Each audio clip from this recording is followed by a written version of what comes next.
இவ்வளவு செலவு பண்ணி உன்னை பெரிய இடத்துல கல்யாணம் பண்ணி வச்சா அதான் பிரச்சனை. பெரிய இடம்னு எதுவும் யோசிக்காம கல்யாணம் பண்ணி வச்சிங்கல்ல, அதான் பிரச்சனை. எப்படிப்பட்ட குடும்பம் தெரியுமா அது? பணக்கார திமிர அந்த வீட்டுல இருக்கிற எல்லா ரத்தத்திலயும் ஓடுது. எல்லாரும் அவங்களுக்கு அடிமையா இருக்கணும்னு நினைக்கிற சைக்கோஸ்.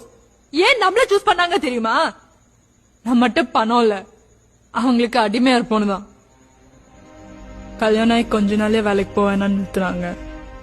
அந்த வீட்டுல எல்லா வேலையும் நான் தான் செய்யணும். இந்த 4 வருஷத்துல ஒரு நாள் கூட என்ன மனுஷன் நடத்தினதில்ல. சம்பளம் இல்லாத வேலைக்காரி தான். அவன் அண்ணனுங்க ஜட்டி வரைக்கும் நான் தான் துவைச்சு போடணும். எங்கள்கிட்ட சொல்லிருக்கலாம்டா. எனக்காக வீடு வேணான்னு விட்டு கொடுத்து கடன் வாங்கி கல்யாணம் பண்ணி வச்சீங்க. உங்ககிட்ட எப்படி சொல்றது? ஆசை கனவு எல்லாம் போச்சு. பார்த்தா இவ பிறந்துட்டா. எனக்கு பயம் வந்துருச்சு. அங்க எதுவுமே மாறல. மனசு உடம்பு ரெண்டும் வலிக்குது. இவ அப்பன்ட்ட பேசின, இதுக்கு மேல என்னால பொறுக்க முடியலன்னு.